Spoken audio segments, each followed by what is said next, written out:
রাস্তা দিয়ে হাঁটার সময় কোথা থেকে জানি মেয়েটা এসে কথাটা বলে উঠল, স্যার আমাকে দেখেন তো পছন্দ হয় কিনা। ওর দিকে আর চোখে তাকিয়ে আবারও হাঁটা ধরলাম। স্যার দেখেন না পছন্দ হয় কিনা। দেখো, আমাকে যেই রকম ভাবছো আমি সেই রকম না, আমাকে যেতে দাও।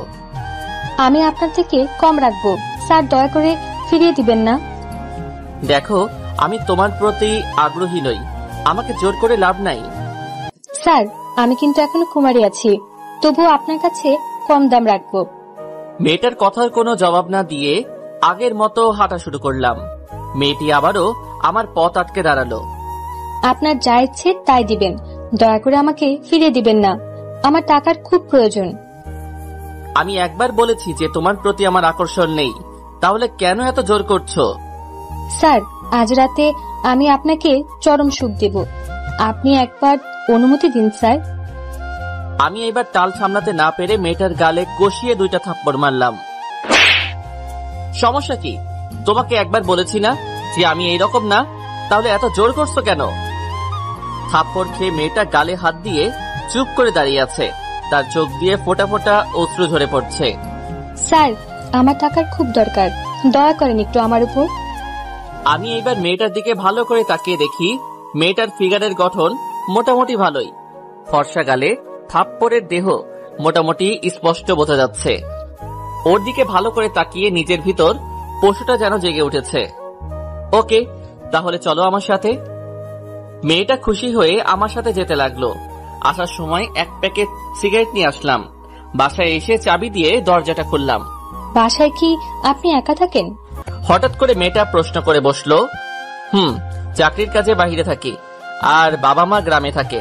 ও আচ্ছা। তুমি গিয়ে ফ্রেশ হয়ে ওই রুমে বসো, আমি আসছি। এই বলে মেয়েটাকে একটা রুম দেখিয়ে দিলাম।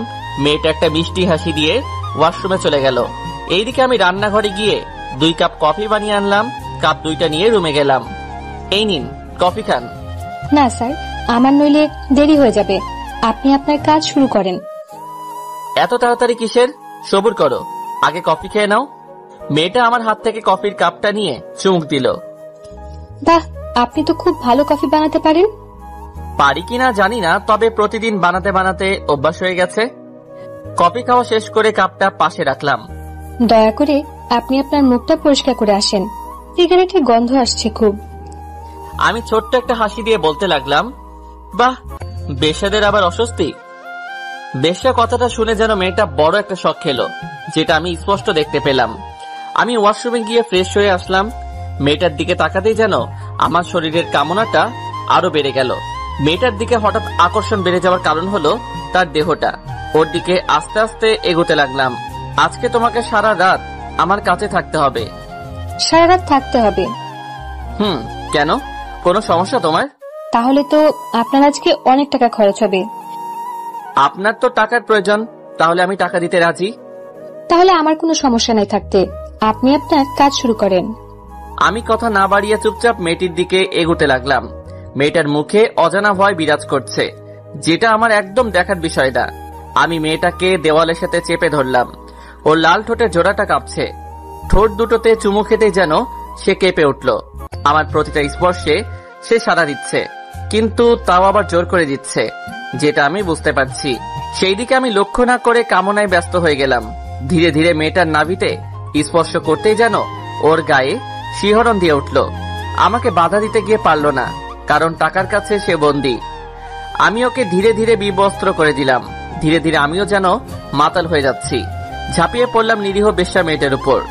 এইদিকে মেয়েটা ব্যথায় কাতরাচ্ছে, আমি সেই দিকেও খেয়াল না করে পশু হয়ে উঠলাম। মেয়েটা কুমারী থাকায় অনেক ব্লিডিং হয়েছে। নিজের কাজ শেষ করে ফ্রেশ হয়ে আসলাম। মেয়েটা তখনও বিছানায় ব্যথায় ছটফট করছে। মেয়েটাকে ফ্রেশ হতে সাহায্য করলাম। জানি মেয়েটার অনেক কষ্ট হয়েছে। আমি আরো এখন বিছানায় বসে আছি। মেয়েটা ধীরে ধীরে স্বাভাবিক হতে লাগলো। কেমন বোধ করছে এখন? এই তো ভালো বোধ করছি। আপনার সাথে মেলামেশা করলাম, অথচ আপনার নাম পরিচয়টা জানলাম না। জি, আমার নাম নিধি, এবার অনার্স ফাইনাল ইয়ারে পড়ছি। তুমি পড়াশোনা করো? আপনি হয়তো ভাবছেন যে বেশ্যা হয়ে পড়াশোনা করছি কিভাবে। ঠিক তাই। তা আপনার পরিচয় তো কিছুই জানলাম না। আমার নাম ইমন, শুধু এতটুকু জেনে রাখো। আর কোনো পরিচয় নেই আপনার? বাকিটুকু পরে না হয় জেনে নিও। আমিও এক সুন্দর গল্পের সাথে জড়িত, যেটা আজ থেকে আমার জীবনটা পরিবর্তন করে দিয়েছে। জানতে পারি কি সে গল্পটা? আমি আজ না, আরেকদিন যদি নিয়ে আসেন তাহলে ঠিকই বলবো। আজ খুব ক্লান্ত আমি। আচ্ছা, সেটা তোমার ইচ্ছা, তবে আজ থেকে প্রতিদিন তুমি আমার কাছে আসবে, অন্য কারো কাছে যাবে না। যদি না যাই তাহলে টাকা পাবো কোথা থেকে? আমি তোমাকে মোটা টাকা দিব, তাই বলছি যাবেন না। ওকে, আমি কারো কাছে যাব না। আজ যেখানে আমার সাথে দেখা হয়েছিল কাল ঠিক সেইখানে থাকবে, আমি তোমাকে নিয়ে আসবো। আচ্ছা ঠিক আছে। তুমি বসো, আমি আরেক কাপ কফি নিয়ে আসছি। আচ্ছা। আমি চলে এলাম কফি বানাতে। কফির কাপ নিয়ে রুমে ঢুকে দেখি নিধি কার সাথে যেন কথা বলছে, আর আমাকে দেখে কলটা কেটে দিয়েছে। এই নাও তোমার কফি। ধন্যবাদ। আচ্ছা, আপনি কি একা থাকেন? একাই থাকি। কেন? আপনি আপনার ঘরের যা অবস্থা করে রেখেছেন, এটা কি মানুষ করে? নিধি কথা শুনে কিছুটা লজ্জা পেলাম। আসলে সারাটা দিন অফিসে থাকি তো, তাই সহজে গোছানো হয় না। আচ্ছা, এখন বিছানা থেকে নামুন। কেন, কি হয়েছে? আরে বাবা, নামতে বলেছি, নামুন। এত কথা বলছেন কেন? আমি বিছানা থেকে নেমে দাঁড়ালাম। নিধি আমার পুরোটা রুম সুন্দর করে গুছিয়ে দিল। এই কি, তুমি এই কাজ করছো কেন? আজ করেছি, কাল আপনি করবেন। আমি আজ দেখিয়ে দিলাম। ও আচ্ছা। নিধির সাথে কিছুক্ষণ গল্প করে ঘুমিয়ে পড়লাম। ভোর রাতে অনুভব করলাম যে কেউ একজন আমাকে ধাক্কাচ্ছে। ঘুম ঘুম চোখে তাকিয়ে দেখি যে নিধি দাঁড়িয়ে আছে। কি হয়েছে তোমার? ঘুম থেকে উঠুন আর আমাকে আমার পাওনাটা দিয়ে দিন। এই যে নাও তোমার টাকা। নিধি টাকা নিয়ে আর দাঁড়ালো না, সোজা চলে গেল। আমি আবার ঘুমিয়ে পড়লাম। সকালে উঠে ফ্রেশ হয়ে নাস্তা করে নিলাম। নাস্তা করে অফিসে চলে আসলাম। অফিসের কাজ করতে করতে সন্ধ্যা হয়ে গেছে, তাই কাজটা শেষ করে গাড়ি নিয়ে চলে আসলাম সেই জায়গায় যেখানে আমি নিধিকে আসতে বলেছি। ধুর, অনেকক্ষণ হয়ে গেল কিন্তু এখনো আসছে না। ধীরে ধীরে মেজাজটা আরো বেড়ে গেল। গাড়িতে ঢুকে গাড়িটা স্টার্ট দিলাম। হয়তো আজকে নিধি আসবে না, নয়তো আমার কথা ভুলে গেছে। গাড়ি কিছুটা সামনে এগোতেই পিছনে কেউ জানি ডাক দিয়ে উঠলো আমার নাম ধরে। গাড়িটা ব্রেক ধরে নেমে দেখি নিধি আমার দিকে আসছে। কি হলো, তোমার এত দেরি হলো কেন? বাসায় কাজ করছিলাম, তাই দেরি হয়ে গেছে। ওকে, গাড়িতে বসো তাহলে। বসছি। নিধি গাড়িতে বসলো, আমি ড্রাইভ করতে লাগলাম আর সিগারেট খাচ্ছি। আচ্ছা, আপনার এটা না খেলে হয় না? সিগারেটের কথা বলছো? ওইটার কথা বলছি। ইচ্ছে করলে ছাড়া যায়, কিন্তু ইচ্ছে করে ছাড়ি না। আজ থেকে আর আপনি সিগারেট খাবেন না। আপনার কথা হবে নাকি? আমার কথাই হবে। আপনি আর সিগারেট খাবেন না, এটা খুব খারাপ শরীরের জন্য। আচ্ছা, চেষ্টা করবো ছেড়ে দেওয়ার। হাতের সিগারেটটা ফেলে দিন। দিচ্ছি। এই বলে হাত থেকে সিগারেটটা ফেলে দিলাম। এই তো গুড। আর যাতে না দেখি এগুলো খাচ্ছেন। আমি কিছু না বলে নিধির দিকে তাকিয়ে আছি। এই, রাস্তায় তাকান, না হলে অ্যাক্সিডেন্ট হবে। নিধির কথায় রাস্তায় মন দিলাম। তাকিয়ে তাকিয়ে কি দেখছেন? তোমাকে দেখছি, অপরূপ লাগছে তোমাকে। আমি তো আমার সবকিছু আপনাকে দিয়েছি। কিন্তু একটা জিনিস দেননি। কি দেই নাই আমি? না হয় পরেই বলবো। আচ্ছা। কথা বলতে বলতে দুজনে বাসে চলে আসলাম। তুমি গিয়ে ফ্রেশ হয়ে আসো। আপনিও হয়ে আসুন। আসছি আমি। আমি চলে আসলাম ফ্রেশ হওয়ার জন্যে। ফ্রেশ হয়ে এসে কফি বানালাম। কফির কাপটা নিয়ে নিধির কাছে গেলাম। এই নাও, কফি খাও। আপনি এত কফি কিভাবে খেতে পারেন? কাপটা হাতে নিয়ে বলল, বাসায় একা থাকি তো, যখন ইচ্ছে বানিয়ে খাই, তাই অভ্যাস হয়ে গেছে। কফি খাওয়া শেষ করলাম দুজনে। নিন, এবার আপনি আপনার কাজ শুরু করেন। কাজ শুরু করা যাবে, আগে তুমি কেন এই লাইনে এসেছো তার গল্পটা শোনাও আমাকে। আচ্ছা, সেটা না হয় কাজের পর শোনাবো। আপনি আগে কাজ শুরু করেন। আগে তুমি গল্পটা বলো। গল্প শোনাচ্ছি আপনাকে ভালো করে। এই বলে নিধি তার ঠোঁট দিয়ে আমার ঠোঁট দুইটা তার দখলে নিয়ে যায়। নিজেকে সামলাতে না পেরে সাড়া দিতে লাগলাম আমি ওর প্রতিটা স্পর্শে। নিধিকে যখন স্পর্শ করি ততবারই সে কেঁপে কেঁপে উঠছে, যেন অজানা শিহরণ বয়ে যাচ্ছে আমার শরীরে। আমি নিজের কাজে ব্যস্ত। এক পর্যায়ে নিধিকে বিবস্ত্র করে নিজের চাহিদাটা মেটাতে লাগলাম। মেয়েটি জবাই করা মুরগির মতো ছটফট করছে। হঠাৎ নিধি কোনো সাড়া দিচ্ছে না। তাকিয়ে দেখি ও অজ্ঞান হয়ে গেছে। নিজের চাহিদা কাজটা রেখে পানি ছিটিয়ে দিলাম ওর মুখে। নিধি চোখ মেলে তাকালো। ঠিক আছো তুমি? কিছুটা। ওকে, তুমি রেস্ট নাও, তোমাকে আর বিরক্ত করব না। না না, আপনি আপনার কাজ করে যান, আমি সহ্য করে থাকতে পারবো। তুমি একটু অপেক্ষা করো, আমি কফি নিয়ে আসছি। আচ্ছা। আমি আবার কফি বানাতে গেলাম। কফিটা বানিয়ে ওর হাতে কাপটা দিলাম।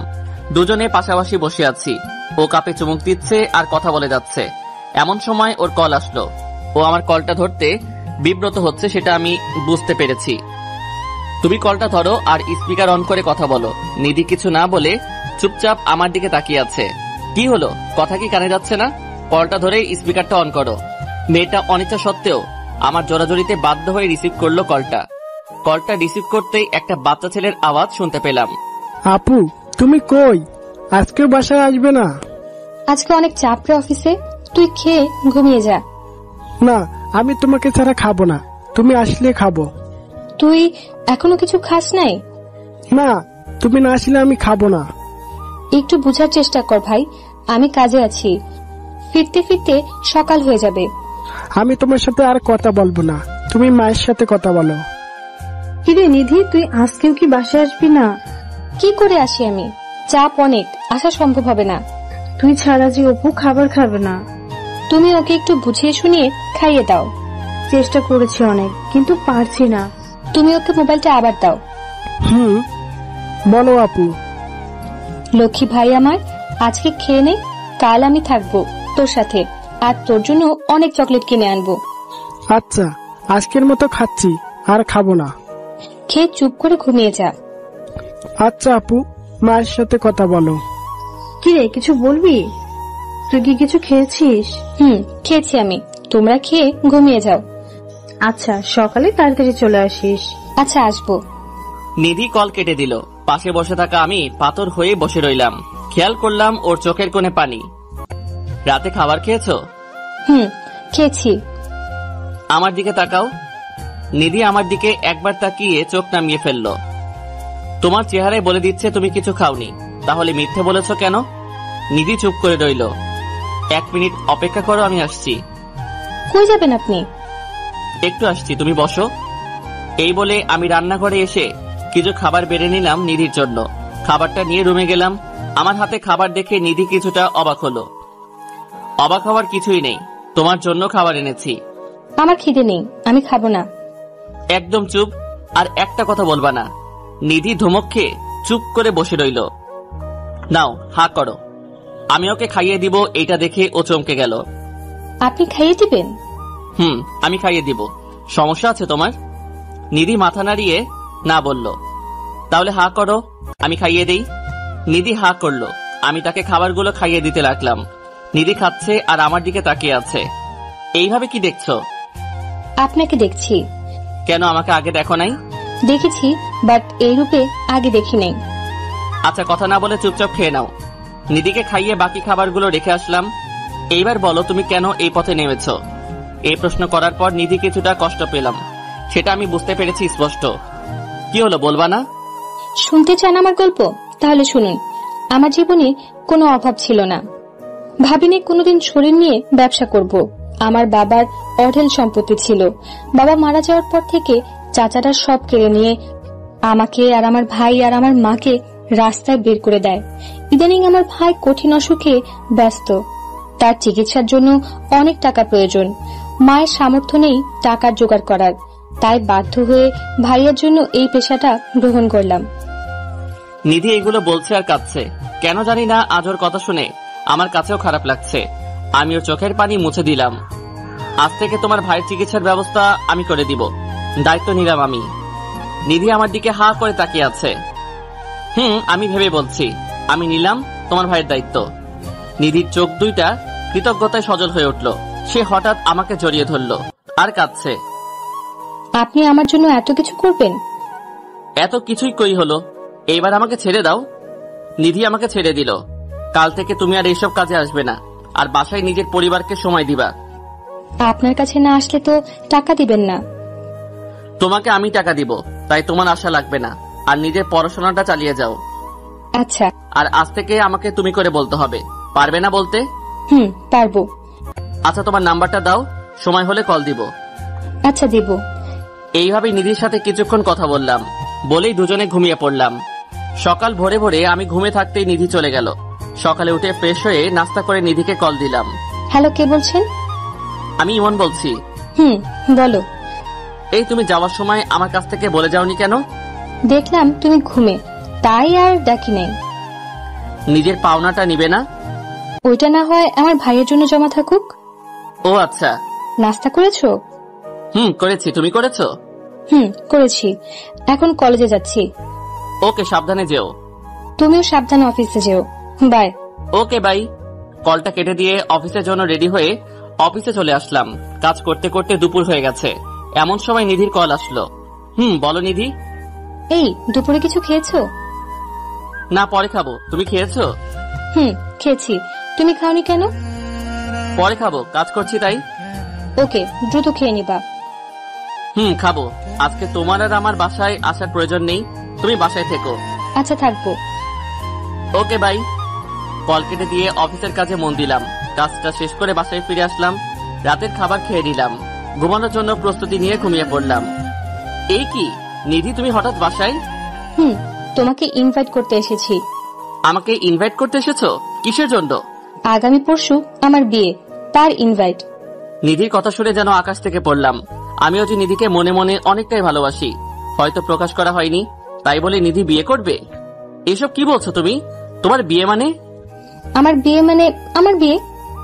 তাহলে আমার কি হবে? তোমার কি হবে মানে? আমিও যে তোমাকে খুব ভালোবাসি। কি? তুমি আমাকে ভালোবাসো? অনেক ভালোবাসি তোমাকে। তোমাকে ছাড়া থাকা যে অসম্ভব। তাহলে সেটা প্রকাশ করলে না কেন? তোমাকে হারানোর ভয়ে, যদি তোমাকে হারিয়ে ফেলি তাই। এখন তো আমাকে হারিয়ে ফেলেছো, কয়দিন পর আমি আরেকজনের বউ হব। না প্লিজ নিধি, এমনটা করো না। আমি যে অসহায় হয়ে যাব। নিধি কিছু না বলে হাঁটতে লাগলো। আমি ওকে পিছন থেকে ডাকছি, নিধি দাঁড়াও, প্লিজ দাঁড়াও। হঠাৎ ঘুমটা ভেঙে গেল আমার। পুরো শরীর দিয়ে আমার ঘাম বের হচ্ছে। তাহলে কি এটা স্বপ্ন দেখলাম? কিন্তু নিধিকে নিয়ে দেখলাম কেন? বুকটা এখনো ধপাস ধপাস করছে। ঢকঢক করে এক গ্লাস পানি খেয়ে নিলাম, তাও যেন কেউ বুকের ভিতর হাতুড়ি দিয়ে পিটাচ্ছে। আচ্ছা, আমি নিধিকে নিয়ে এই স্বপ্ন দেখলাম কেন? এই 2 দিনে মেয়েটার প্রতি মায়া জন্মে গেছে, তাই বলে এই স্বপ্ন দেখবো আমি? নিধিকে একটা কল দিব? না থাক, হয়তো এখনো ঘুমিয়ে আছে, তাই আর কল দিলাম না। হঠাৎ মোবাইলে যেন কেউ কল দিয়ে বসলো। তাকিয়ে দেখি নিধির কল। কি ব্যাপার নিধি, এই সময় কল দিল কেন? কোনো সমস্যা হয়নি তো? দ্রুত মোবাইলটা রিসিভ করলাম। এত রাতে কল দিলে যে, কোনো সমস্যা হয়েছে? না, আমার ঘুম আসছে না, তাই কল দিয়েছিলাম। তোমাকে বুঝি বিরক্ত করলাম? না না, কিসের বিরক্ত? তুমি ঘুমাওনি? ঘুমিয়েছিলাম, কিন্তু একটা অদ্ভুত স্বপ্ন দেখছি, তাই ঘুমটা ভেঙে গেল। কি স্বপ্ন দেখেছো? সেটা এখন না, পরে বলবো। তোমার ঘুম আসছে না কেন? জানি না কেন আসছে না, তবে কল কাটার পর আসবে হয়তো। ও তাই? তাহলে ঘুমিয়ে পড়ো। সকালে আমার অফিস আছে। ওকে, গুড নাইট। কলটা কেটে দিয়ে আমি আবারও হারিয়ে গেলাম ঘুমের রাজ্যে। সকালে ঘুম থেকে উঠে ফ্রেশ হয়ে নিলাম। নাস্তা করার পর দেখি নিধি কল দিয়েছে। কলটা রিসিভ করলাম। বলো। এই, তুমি কি বেরিয়েছো? না, এই তো এখন বের হব। আচ্ছা, তুমি বের হও। কেন, কি হয়েছে? কিছু না, তুমি বের হও। এই বলে নিধি কল কেটে দিল। আমি রেডি হয়ে নিচে আসলাম। নিচে এসে দেখি নিধি দাঁড়িয়ে আছে। আরে তুমি, তাও এই সময়? কলেজে যাব। তো যাও, এইখানে কি? আমি তোমার সাথে যাব। আচ্ছা, তাহলে অফিসে যাওয়ার সময় নামিয়ে দিব তোমাকে। আচ্ছা। দুজনে গাড়িতে বসলাম। আমি ড্রাইভ করছি। কাল রাতে ঘুম হয়েছে? হয়েছে কোনো মতে। বেশি ভালো না হওয়ার কারণ? কারণটা অন্য কেউ, যে আমার রাতের ঘুমটা কেড়ে নিয়েছে। তা কে সে ব্যক্তি? নাম বলা যাবে না, আছে একজন। তা তোমার ঘুম না আসার কারণ? আমার কারণ আছে, সেটা বলা যাবে না। কি এমন কারণ যে আমাকে বলা যাবে না? এখন না, পরে বলবো। আচ্ছা, হঠাৎ আমার সাথে কলেজে যাবার কারণ? কোনো কারণ নেই, এমনি যাচ্ছি। তা কাল কি স্বপ্ন দেখেছো, তা তো বলবে না? সেটা বলে দিলে তো মনের কথা বলা হয়ে গেল। মানে বুঝলাম না। না কিছু না, এমনি। এখন গাড়ি চালান। আমি কথা না বলে ড্রাইভ করতে লাগলাম। নিধিকে কলেজে নামিয়ে দিয়ে আমি চলে আসলাম অফিসে। আজ অফিসে কাজ কম, তাই বসে বসে রেস্ট নিচ্ছি। হঠাৎ দেখি নিধি আমার ক্যাবিনে ঢুকলো। ওর দিকে তাকিয়ে আছি হা করে। আরে নিধি, তুমি এইখানে? আমার অফিস চিনলে কেমনে? আর এইখানে এসেছো কেন? আরে স্যার, কি বলছেন? আমি ফারিহা, নিধি না। ফারিয়ার কথায় ঘোরটা কেটে গেল। তাকিয়ে দেখি ফারিয়ার সামনে দাঁড়িয়ে আছে। ও তুমি? আসলে সরি, আমি বুঝতে পারি নাই। ওকে স্যার, সমস্যা নাই। তা কোনো সমস্যা আছে? স্যার, ফাইলটা কিছু সমস্যা করেছে, একটু দেখেন তো। কই দাও ফাইলটা। ফারিয়ার কাছ থেকে ফাইলটা নিয়ে ওকে বুঝিয়ে দিলাম। ওকে স্যার, তাহলে আমি যাই। ওকে যাও। আচ্ছা, আমি ফারিয়াকে নিধি মনে করলাম কেন? সব জায়গায় কেন যেন আমি নিধিকে দেখতে পাই। অফিসের কাজ শেষ করে বাসায় ফিরে নিজের জন্য কিছু রান্না করলাম। এমন সময় নিধির কল আসলো। এ কি করো? কি আর করবো, রান্না করছি। রান্না করতে বুঝি কষ্ট হয়? কেন, তুমি করো নাই কোনোদিন? না, মা সবসময় রান্না করে, তাই আমার করার প্রয়োজন নেই। আমার তো মা নেই এইখানে, তাই আমি নিজে রান্না করছি। ওকে, তাহলে খাওয়ার পর কল দিও আমাকে। ওকে দিব। কলটা কেটে দিয়ে খাবারটা খেয়ে শুয়ে রইলাম আর পাশাপাশি মোবাইল টিপছি। আবার নিধি কল দিল। বলো। তোমার কি খাওয়া এখনো হয়নি? হয়েছে, আর এখন মোবাইল টিপছি। আমাকে কল দেওয়ার কথা কি মনে ছিল না? ও, একদম ভুলে গেছি, সরি। ভুলে তো যাবেই। আচ্ছা শোনো না। বলো। আপু আর মা তোমাকে দেখতে চায়। তা কিভাবে দেখা করব? আমার তো অফিস আছে। না, আমি কোনো কিছু শুনতে চাই না। তোমাকে আসতেই হবে কাল। কাল আসতে হবে? আমি কাল কলেজে যাব না, আর তুমি কাল আমাদের বাসায় আসবে। আমি তো ঠিকানা জানি না।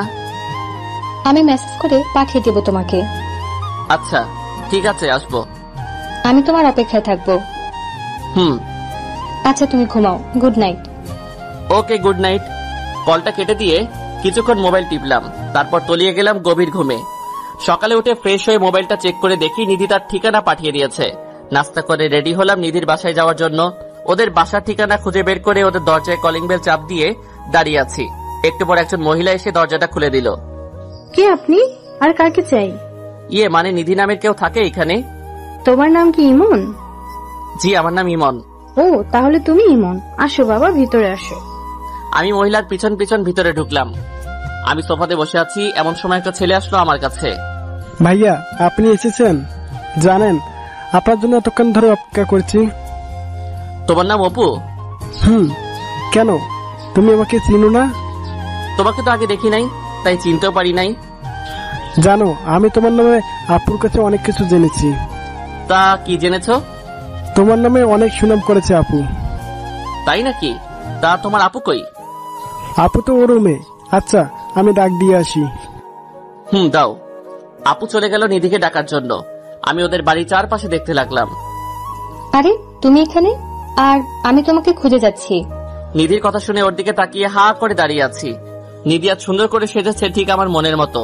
নীল কালার একটা ড্রেস, চোখে কাজল, আর ঠোঁটে হালকা লিপস্টিক। ওকে দেখতে দারুণ লাগছে। এই কি হলো তোমার? নিধি ধাক্কা খেয়ে ধ্যান ভেঙে গেছে। ওর দিকে তাকিয়ে আছি। আমার ডায়াবেটিস হয়েছে মনে হয়। তোমার ডায়াবেটিস হয়েছে কখন আর কিভাবে? এত সুন্দর আর মিষ্টি করে সাজলে তো ডায়াবেটিস হবেই। হ্যালো মিস্টার, আমি আপনার ডায়াবেটিসের জন্য সাজিনি, সেজেছি ঘুরবো বলে। তুই ঘুরতে যাবে আজকে? যাব। তা তোমার সাথে। আমার সাথে মানে? তোমাকে এখানে আনার প্ল্যান হচ্ছে মা আর আপুর সাথে পরিচয় করিয়ে দিয়ে, তারপর আমি আর তুমি সারাদিন ঘুরবো। আমি যদি না ঘুরতে যাই তাহলে কি করবে?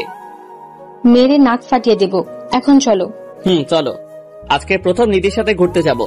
ভালোবাসার মানুষের সাথে ঘুরতে যাওয়ার অনুভূতি আগে হয় নাই, আর আজকে নিধিকে প্রপোজ করে দিব। যা হবার হবে। আউচ! এই তুমি আমাকে চিমটি কাটলে কেন? তুমি কি বয়রা নাকি? অনেকক্ষণ যাবত আমি ডাকছি, অথচ তুমি শুনছো না। আসলে আমি একটা কথা ভাবছি, তাই শুনতে পারি নাই। এভাবে হাঁটবে নাকি একটা রিক্সা নেবে?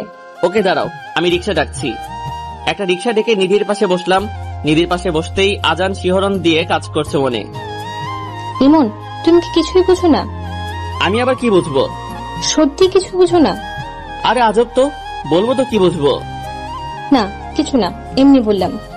চলো রিক্সা থেকে নেই, ওই জায়গায় যাই। চলো। রিক্সা থেকে নেমে ভাড়াটা পরিশোধ করে আমি আর নিধি চলে আসলাম একটা লেকের পাশে। চারদিকটা খুব শান্ত বিরাজ করছে। একটা পিচ্ছি মেয়ে ফুল নিয়ে যাচ্ছে। আমি ওর কাছ থেকে অনেকগুলো গোলাপ কিনলাম। এগুলো আবার কার জন্য কিনেছো? আমি কিছু না বলে ওর সামনে গিয়ে হাঁটু গেড়ে বসলাম। চুপচাপ ওর মুখের দিকে তাকিয়ে বলতে লাগলাম, জানি না তুমি আমাকে কি জাদু করেছো। শত ব্যস্ততার মাঝে আমি শুধু তোমাকে দেখতে পাই। আমার প্রতিটা নিঃশ্বাসে যেন তোমার অস্তিত্ব খুঁজে পাই। আমার প্রতিটা অনুভূতি যেন তোমাকে ঘিরে। আমি তোমাকে শত ব্যস্ততার মাঝেও ভালোবেসে ফেলেছি। পারবি কি আমার অগোছালো জীবনটা গুছিয়ে দিতে? I love you. চোখটা বন্ধ করে চুপচাপ বসে আছি নিধির উত্তরের আশায়। জানি না সে কি বলবে আমাকে, হয়তো আমাকে নিষেধ করে দিবে। হালকা চোখ খুলে দেখি নিধির চোখে পানি। আমি উঠে ওকে জড়িয়ে ধরলাম। জড়িয়ে ধরার সাথে সাথে যেন ওর কান্না আগে থেকে বেড়ে গেল। এই পাগলি, কাঁদছো কেন? এই কান্না কষ্টের নয়, বরং খুশির। কোনোদিন আমাকে ছেড়ে যাবে না তো? না, কোনোদিন যাব না, তুমি শুধু আমার। মনে থাকে যেন। আচ্ছা, এইবার চোখের পানি মুছে ফেলো বলছি। মুছলাম। এইবার মিষ্টি করে হাসি দাও। দিলাম। চলো এইবার ওইখানে গিয়ে বসি। চলো। দুজনে পাশাপাশি বসে আছি। আচ্ছা, আমাকে প্রপোজ করার চিন্তা আসলো কিভাবে? তোমাকে আমি নিজের অস্তিত্বের সাথে মিশিয়ে দিয়েছি। তা কিভাবে মিশিয়েছো? তোমাকে নিয়ে আমি রাতে স্বপ্ন দেখেছি, আবার আমার সহকর্মীকে তুমি ভেবে উল্টাপাল্টা কথা বলেছি। তাই নাকি? সব তোমার জন্য। আমাকে জাদু না করলেই পারতে। আচ্ছা, তোমার খারাপ লাগে না একজন পতিতার সাথে বসে আছো আর প্রেম করছো? নিধির মুখে পতিতা নামটা শুনে কিছুটা কষ্ট পেলাম। তুমি তো পতিতা না, তুমি তো আমার কাছে এসেছিলে আর আমি তোমাকে গ্রহণ করেছি। আমার কাছে তুমি পতিতা নও। আমাকে গ্রহণ করে কি নিজের জীবনটা নষ্ট করে দিলে? একটা থাপ্পড় দিব এখন, আর একটাও কথা বলবা না। যেটা সত্যি তাই বললাম। আমি চলে যাব নাকি এখান থেকে? ওকে, সরি, আর বলবো না। মনে থাকে যেন, আমি তোমাকে খুব শীঘ্রই বিয়ে করে নিজের করে নিব। আমাকে তোমার বাবা মায়ের কাছে নিয়ে যাবে না? অফিসটা বন্ধ দিলে আমি তোমাকে নিয়ে যাব। ওকে। এখন চলো কিছু কিনবো। কি কিনবে এখন? আগে চলো, তারপর দেখবে কি কি নেই। ওকে, চলো। নিধিকে নিয়ে একটা মার্কেটে গেলাম। মেয়েদের শপে ঢুকতেই নিধি হাত ধরে ফেললো। কি হলো, হাত ধরলে কেন? এটা তো মেয়েদের পণ্যের দোকান, এখানে তুমি কি করবে? ভিতরে চলো, কাজ আছে। নিধি আর আমি ভিতরে ঢুকে শাড়ি দেখতে লাগলাম। নিধি অবাক চোখে আমার দিকে তাকাচ্ছে আর আমার সাথে হাঁটছে। 2টা শাড়ি কিনলাম আর ছোটদের জামা আর প্যান্ট কিনলাম। আচ্ছা, এগুলো কিসের জন্য কিনেছো? আর এগুলো তো মেয়েদের কাপড়। আমি তো মেয়েদের গুলাই কিনলাম, একজনকে দিব বলে। কাকে দিবে এগুলো? সেটা না হয় পরেই বলবো। ওকে, আজকে আর ঘুরবো না, এখন বাসায় যাব। ওকে, চলো তোমাকে এগিয়ে দিয়ে আসি। চলো। নিধিকে পাশের সিটে বসিয়ে ড্রাইভ করে ওদের বাসার সামনে নিয়ে এলাম। এই নাও, এইগুলা তোমাদের জন্য। কি, এগুলো আমার জন্য? একটা শাড়ি তোমার মায়ের জন্য, আর একটা তোমার জন্য। জামা আর প্যান্টগুলো অপুর জন্য। কি দরকার ছিল আমার জন্য এগুলো কেনার? চুপচাপ এইগুলো নাও, আমাকে আবার যেতে হবে। সাবধানে যেও। ওকে, বাই। নিধিকে বিদায় দিয়ে বাসায় চলে আসলাম। বাসায় আসতে আসতে বিকেল হয়ে গেছে। পরের দিন সকালে নাস্তা করে অফিসে যাওয়ার জন্য রেডি হচ্ছি, এমন সময় নিধি কল দিল। বলো। এই, তুমি অফিসে যাওয়ার সময় আমাদের এদিক দিয়ে আসবা। কেন? তোমার সাথে কলেজে যাব, তাই এদিকে আইসো। ওইখান দিয়ে তো আমার অনেক দূর হয়ে যাবে তাহলে। হলে হোক, তোমাকে আসতেই হবে। ওকে, আমি গাড়ি নিয়ে তোমাদের ওইখান দিয়ে আসছি। ওকে, তাড়াতাড়ি আইসো, আমি অপেক্ষা করছি। আসছি। কলটা কেটে দিয়ে তাড়াতাড়ি রেডি হয়ে নিলাম। গাড়ি নিয়ে দ্রুত চলে আসলাম নিধির বাসার সামনে।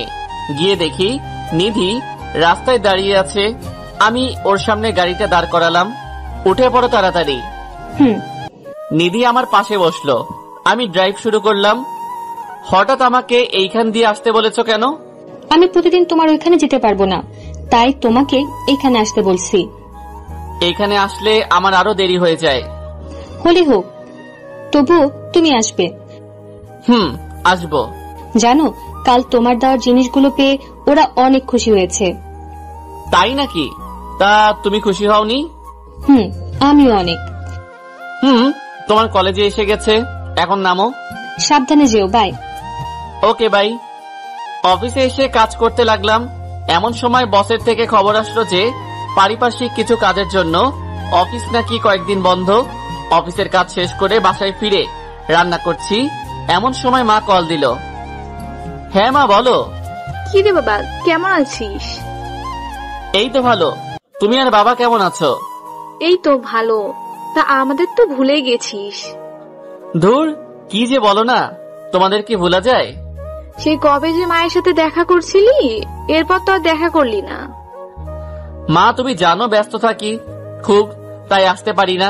তবে অফিস বন্ধ দিয়েছে। তাহলে গ্রাম থেকে ঘুরে আয়। না মা, মাত্র কয়েকদিন বন্ধ, আসাটা ঠিক হবে না। আমি কিছুই শুনতে চাই না, তুই কাল সকালে বাসে উঠবি, ব্যাস। ওকে, দেখি। না, কোনো দেখা দেখি নাই, তুই কাল আমার কাছে আসবি। আচ্ছা, আসবো। তা অফিস থেকে মনে হয় মাত্র ফিরেছিস, তাই না? এখন আসলাম। কিছু খেয়েছিস? না, এখন খাবো, রান্না প্রায় শেষ। ওকে, খেয়ে নে, পরে কথা বলবো। ওকে, আল্লাহ হাফেজ। কল কেটে দিয়ে কিছু খাবার খেলাম। খাওয়ার পর নিধির কল আসলো। বলো। কিছু বলবো না, শুধু শুনবো এখন। কি শুনবা? তুমি যা বলবে তাই শুনবো। কাল আমার সাথে যেতে পারবে? কোথায় যাব? কাল আমি গ্রামে যাব, আমার সাথে যেতে পারবে? যাব।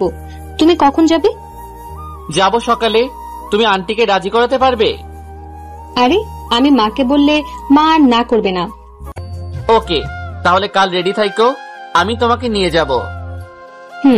জানো আমি তোমার কথায় কত খুশি হয়েছি? না, জানি না, বলো কতটা খুশি হইছো? অনেক খুশি হয়েছি, যা বলে বোঝানো সম্ভব না। থাক, বেশি খুশি হইও না, পরে কাঁদতে হবে। তাও ঠিক। আচ্ছা বাই, পরে কথা বলবো। ওকে, বাই, লাভ ইউ। এইভাবে কেটে গেল রাতটি। পরের দিন সকালে নাস্তা করে রেডি হয়ে নিলাম বাড়িতে যাওয়ার উদ্দেশ্যে। রেডি হয়ে গাড়ি নিয়ে বেরিয়ে পড়লাম নিধির বাসার উদ্দেশ্যে। অনেকক্ষণ হয়ে গেল মহারানীদের বাসার নিচে অপেক্ষা করছি। মহারানী সেজে আসলো, ওকে দেখে আমি অবাক হয়ে দাঁড়িয়ে আছি। এত সেজে আসার কারণটা আমার অজানা। এত কি দেখছো আমাকে? এইভাবে তো আমাকে প্রেমের ফাঁদে ফেলেছো। তাই? তা আমাকে কেমন লাগছে? সেটার বর্ণনা দেওয়ার জন্য আমার দাঁত নেই। কেন? তোমাকে অনেক সুন্দর লাগছে। এখন চলো। আসছি। নিধি আমার পাশে বসেছে। প্রায় ঘন্টাখানেক ড্রাইভ করছি, এখনো 3 ঘন্টার রাস্তা বাকি। এই শোনো না। বলো, শুনছি। আমার অনেক বমি পাচ্ছে, শরীরটা খুব ক্লান্ত লাগছে। মেডিসিন কিনে দিব নাকি? না, আমি একটু কাত হয়ে ঘুমাবো। কাত হয়ে গাড়ির মধ্যে কিভাবে ঘুমাবা? তুমি ড্রাইভ করো, আমি তোমার কোলে ঘুমাচ্ছি।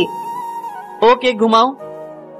নিধি আমাকে শক্ত করে চেপে ধরে আমার কোলে ঘুমিয়ে গেল।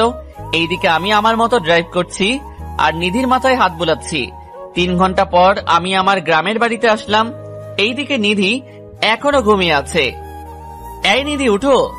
কি হয়েছে? ডাকছো কেন? আমরা চলে আসছি, তুমি উঠে পড়ো। না, আমি ঘুমাবো, আমার খুব ক্লান্ত লাগছে। এই যে ঘরে গিয়ে ঘুমাবা, এখন চলো। এই বলে আমি নিধিকে উঠিয়ে দিলাম কোল থেকে। কচু, তোমার জন্য ঘুমাতে পারলাম না ঠিক করে।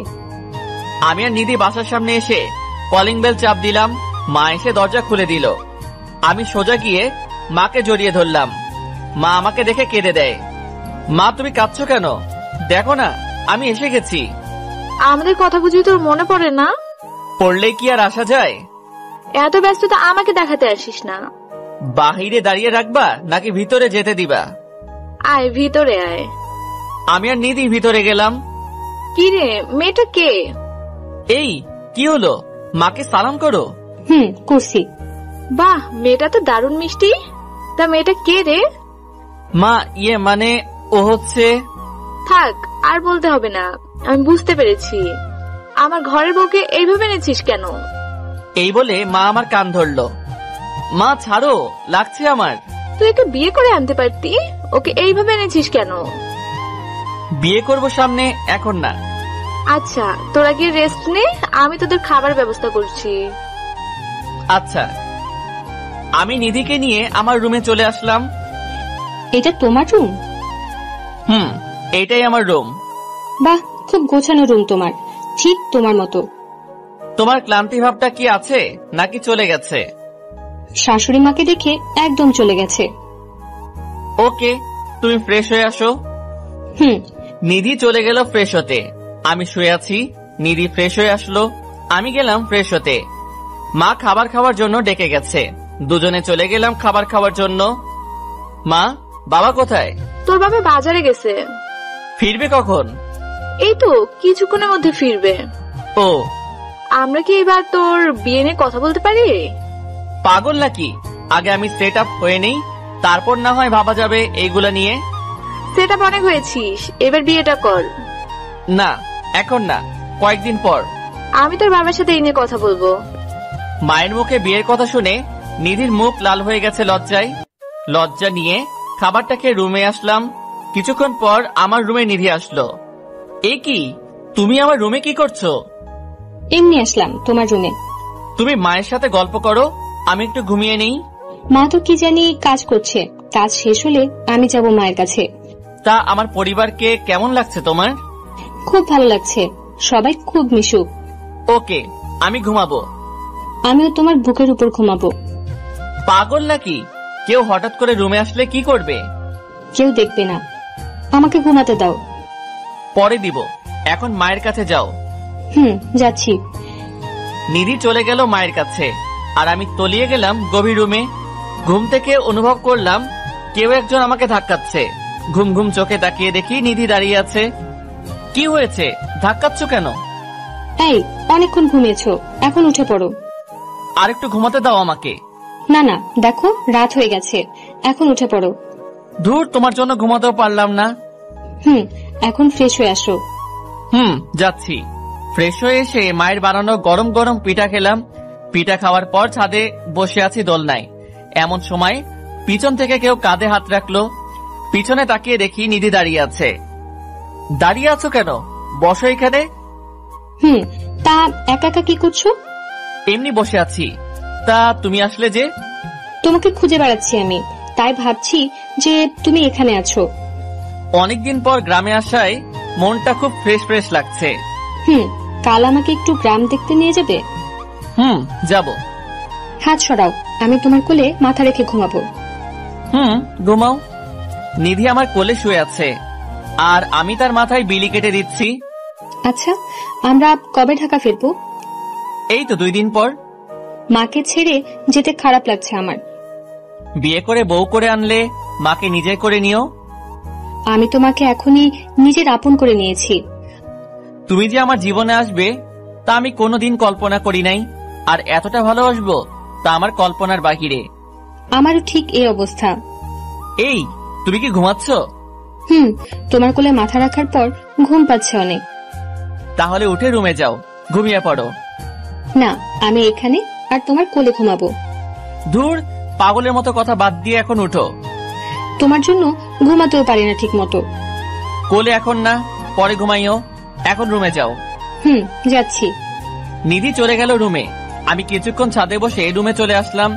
এসে দেখি পাগলিটা আমার রুমে ঘুমিয়ে গেছে। রুমে এসি চলছে, রুমটা অনেক ঠান্ডা হয়ে গেছে। ওর শরীরে কাঁথাও নেই, তাই একটা কাঁথা ওর শরীরে দিয়ে দিলাম। ও ঘুমের ঘোরে আমার হাতটা ধরে রেখেছে। আমি ওর কপালে একটা ভালোবাসার পরশ একে অন্য রুমে চলে আসলাম। এসে ঘুমিয়ে গেলাম। পরের দিন ভোর রাতে অনুভব করলাম কেউ একজন বুকের উপর খুব চাপ দিচ্ছে। ঘুম চোখে দেখি নিধি শুয়ে আছে। আমি ওকে দেখে লাফ দিয়ে উঠেছি, যার কারণে নিধি মাটিতে পড়ে গেল। ও মারে, মরে গেলাম রে, কোমরটা মনে হয় শেষ। ওর চিৎকার শুনে দ্রুত ওর মুখ চেপে ধরলাম। এই, কি করছো?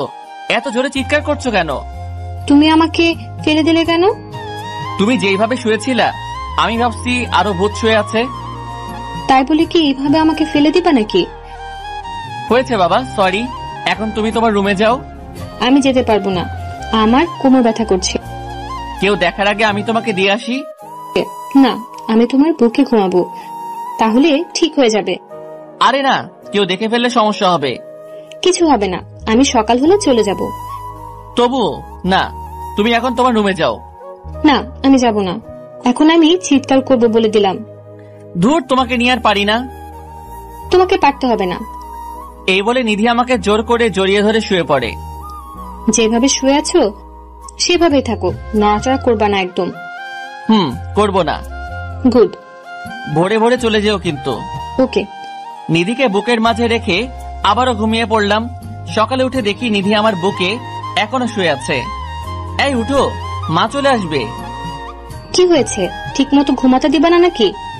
তুমি তোমার রুমে যাও, সকাল হয়ে গেছে। এই বলে নিধিকে উঠিয়ে দিলাম। আজকে অনেক ভালো ঘুম হয়েছে আমার। ভালো হয়েছে, এখন যাও। যাচ্ছি বাবা, যাচ্ছি। সকালের নাস্তা করে নিলাম। নাস্তা করে আমি আমার রুমে বসে আছি। কিছুক্ষণ পর নিধি সেজে গুজে আমার রুমে আসলো। কি হলো? এত সাজার কারণটা কি?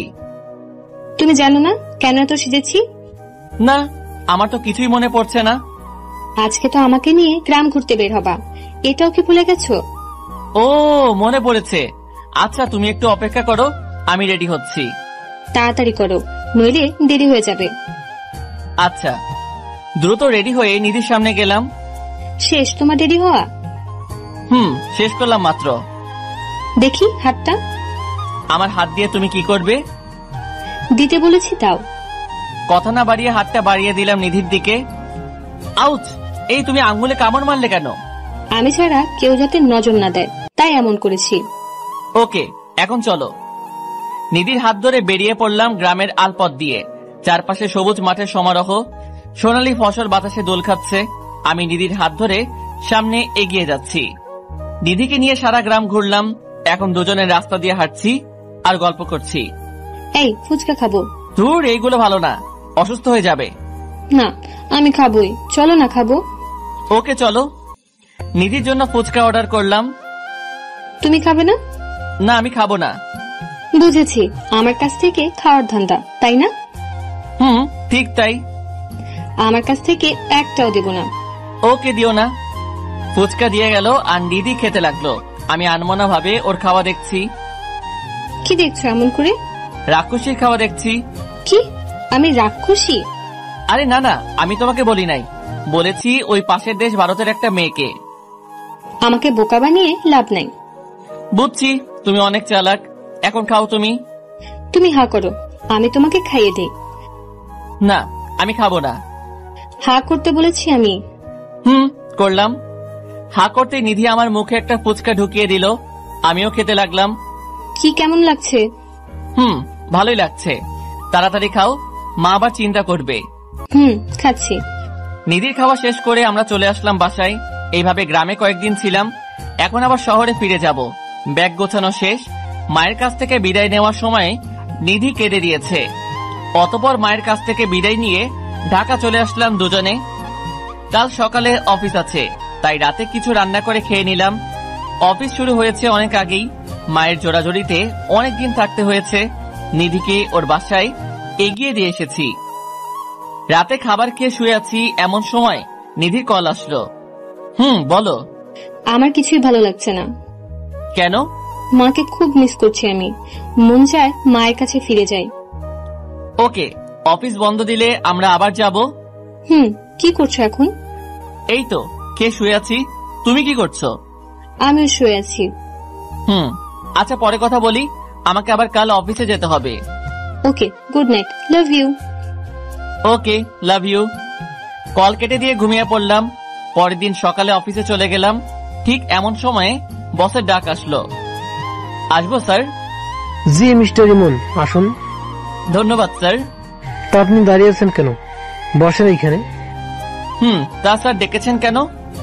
কারণটা হলো আমাদের অফিসের কাজে প্রতি বছর কিছু লোক দেশের বাইরে যায়, তা আমি চাই এইবার আপনি যান। ওকে স্যার, আমি যেতে পারবো। আপনাকে নেওয়ার কারণটা হলো আপনি খুব ভালো দায়িত্ব পালন করতে পারেন, আশা করি এটাও পারবেন। আমি আমার সর্বোচ্চ চেষ্টা করব। গুড, তাহলে আপনি এখন যান, খুব শীঘ্রই আপনার ফ্লাইট হবে। ধন্যবাদ স্যার। ক্যাবিনে বসে বসে ফাইলগুলো চেক করছি, এমন সময় নিধি কল দিল। বলো। ইমন, তুমি কোথায়? একটু আসতে পারবে? নিধির কান্না শুনে যেন বুকটা মোচড় দিয়ে উঠল। কি হয়েছে তোমার? কাঁদছো কেন? আমাকে খুলে বলো। আমার ভাইয়া খুব অসুস্থ হয়ে যায় হঠাৎ করে, আমরা তাকে ঢাকা মেডিকেলে নিয়ে যাচ্ছি। ওকে, তোমরা থাকো, আমি আসছি এক্ষুনি। আসো। একদম কাঁদবে না বলে দিলাম, তোমার ভাইয়ের কিছুই হবে না। তাই যেন হয়। আমি আর দেরি না করে বসের কাছ থেকে ছুটি নিয়ে চলে গেলাম হাসপাতালে। কেবিনের সামনে নিধি বসে আছে আর কাঁদছে। আমাকে দেখে ও জড়িয়ে কান্না শুরু করে দিল। বললাম না কাঁদতে না, আবার কাঁদছো কেন? তা ডাক্তার কি বলেছে? ডাক্তার এখনো কিছু বলে নাই, তবে ওনার চেম্বারে ডেকেছিল। গিয়েছো তুমি চেম্বারে? না, এখন যাব, তুমিও সাথে চলো। আসছি। আমি আর নিধি চলে গেলাম ডাক্তারের চেম্বারে। তা ডাক্তার সাহেব কি বুঝলেন রোগীকে দেখে? আসলে আমরা ওর চেক আপ করেছি, তাতে ধরা পড়েছে যে ছেলেটার ব্রেন টিউমার হয়েছে। ডাক্তারের কথা শুনে নিধি ঠাস করে মাটিতে বসে পড়ে। এত ভেঙে বললে চলবে নাকি, আরো শক্ত হও। আমরা কাল ওকে অপারেশন করব, তাতে অনেক টাকা যেতে পারে। টাকার কথা চিন্তা করার দরকার নাই, আপনারা আপনাদের কাজ শুরু করেন। ওকে, তাহলে কাল আমরা অপারেশন শুরু করব। তাই করুন। ডাক্তারের চেম্বার থেকে বেরিয়ে এসে অপুর ক্যাবিনে ঢুকলাম। ছেলেটা গুটিসুটি মেরে শুয়ে আছে। অপু কেমন লাগছে এখন? জি ভাইয়া, ভালো লাগছে। তুমি খুব দ্রুত সুস্থ হয়ে উঠবে, চিন্তা করো না। আচ্ছা। আর যা যা খেতে মন চাইবে তা তোমার আপুকে বলবে। ঠিক আছে। আমি ক্যাবিন থেকে বেরিয়ে পড়লাম। নিধি, এই টাকাগুলো রাখো। না না, টাকার দরকার নেই আমার। আছে, অপুর হঠাৎ কিছু লাগতে পারে, তাই টাকাগুলো দরকার আছে। না থাক, লাগবে না। নিতে বলেছি তোমাকে। নিধি চুপচাপ আমার কাছ থেকে টাকাগুলো নিল। যা যা লাগবে আমাকে কল করে জানিও, আমি এসে দিয়ে যাব। আর চিন্তা করো না, অপু ঠিক হয়ে যাবে। তাই যেন হয়। আচ্ছা, তোমার মা কোথায়? মা টেনশন করবে বলে ওনাকে আর সাথে নিয়ে আসি নাই। ভালো করেছো, আর ঠিক মতো খাবার খাবে। তাহলে আমি যাই। ওকে, সাবধানে যেও। আমি চলে আসলাম বাসায়। অফিসের কাজে বাহিরে যাওয়ার কথা নিধিকে বলি নাই, কারণ এই অবস্থাতে যদি ওই কথা বলি তাহলে মন আরো ভেঙে পড়বে। বাসায় এসে কিছু খাবার খেয়ে নিলাম। হঠাৎ বসের কল আসলো। হ্যাঁ স্যার, বলেন। তোমার কাল অফিসে আসার দরকার নাই, তোমার কাল 7টায় ফ্লাইট। স্যার, এত তাড়াতাড়ি? হঠাৎ সময়টা নির্ধারণ করা হয়েছে। ওকে স্যার, আমি আসবো। কল কেটে দিয়ে ভাবতে লাগলাম কি করব আমি এখন। কাল অপুর অপারেশন, আবার কাল ফ্লাইট। কোন দিকে যাব আমি? ফ্লাইটের কথা যদি নিধিকে জানাই তাহলে ওর মনটা ভেঙে যাবে। না থাক, ওকে কাল আমার ড্রাইভারকে দিয়ে টাকাটা পাঠিয়ে দিব, আর সময় বুঝে ফ্লাইটের কথাটা বলবো। তাড়াতাড়ি করে ব্যাগটা গুছিয়ে নিলাম। অপুর খবর নেওয়ার জন্য নিধিকে কল দিলাম। নিধির মোবাইল বন্ধ আছে, হয়তো চার্জ নেই মোবাইলে। রাতে মোবাইলটা চার্জ দিয়ে শুয়ে পড়লাম। ভোর রাতে উঠলাম। আচ্ছা, নিধিকে কি এখন কল দিব?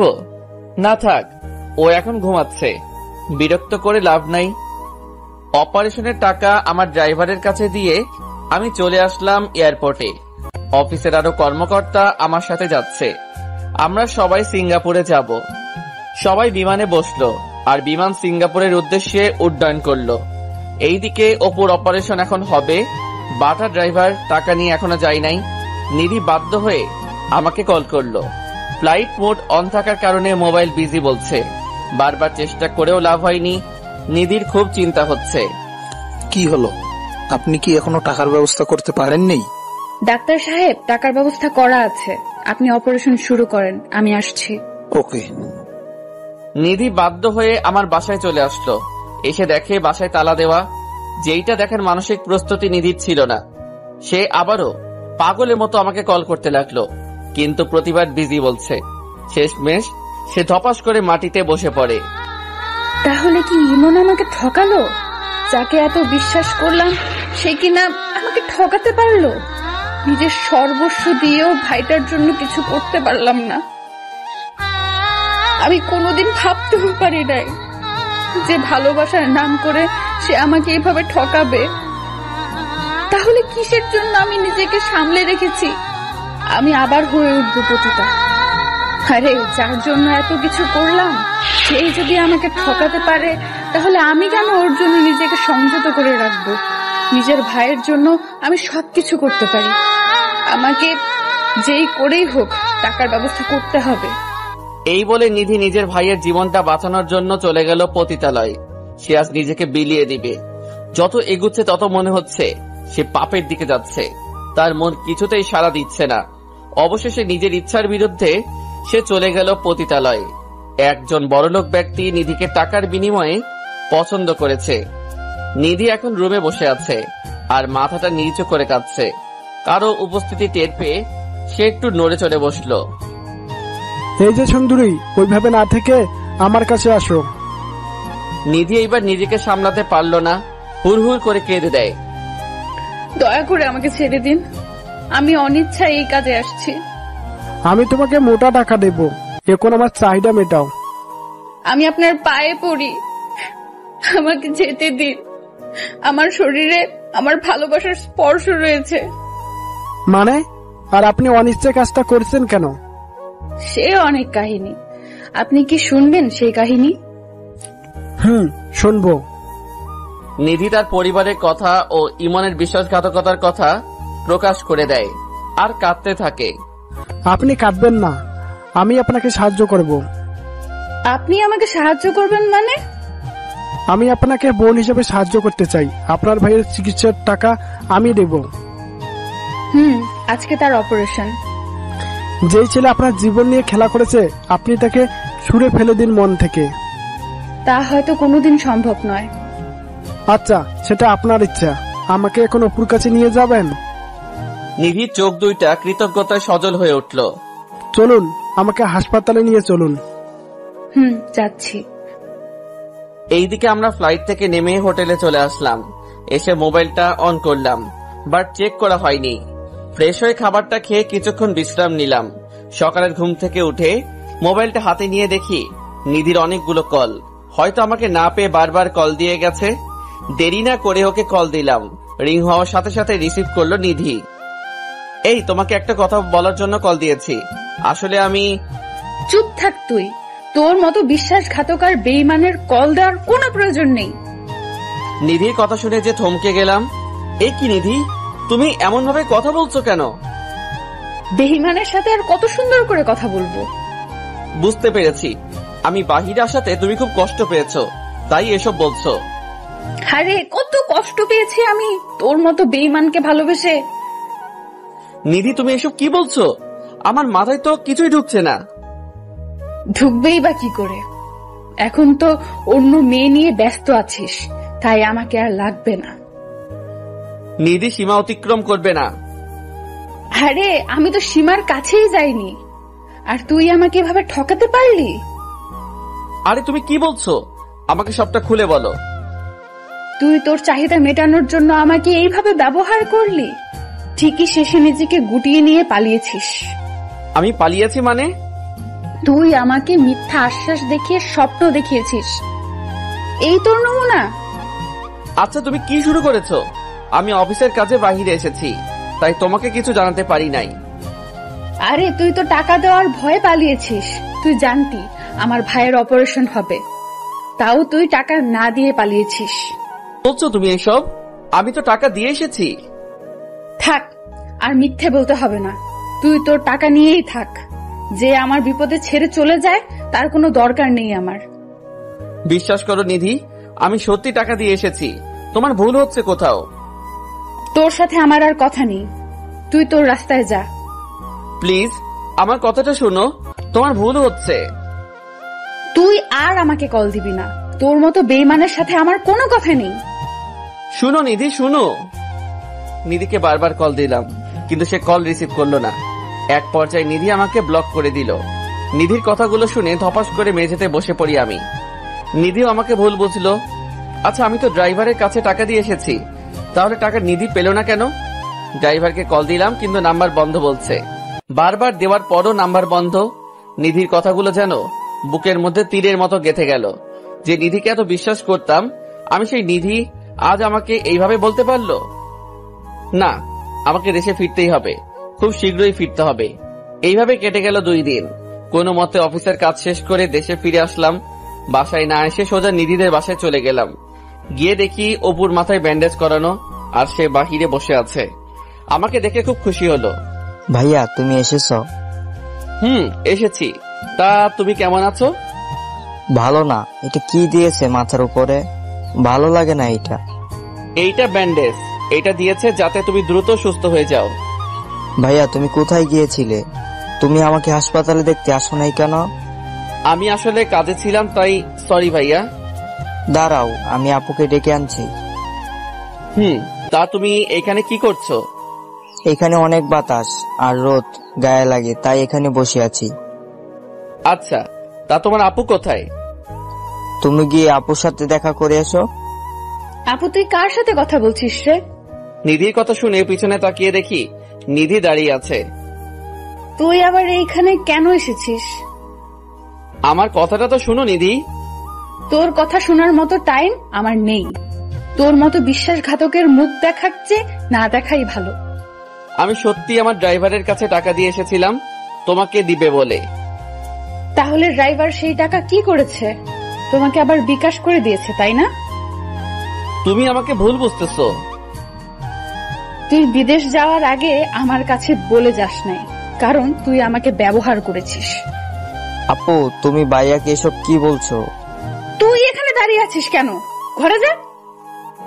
ওকে ধমকাচ্ছ কেন? ও ছোট মানুষ। থাক, ওর জন্য আর দরদ দেখাতে হবে না তোর। আর তুই আমার চোখের সামনে কোনোদিন আসবি না। আমি বিদেশ গিয়েছি তোমাকে না বলে, কারণ তোমার ভাইয়ের অপারেশন আর আমার বাহিরে যাওয়া নিয়ে তোমার চিন্তা আরো বাড়িয়ে দিবে, তাই আমি তোমাকে কিছু বলি নাই। না বলে উদ্ধার করে ফেলেছিস।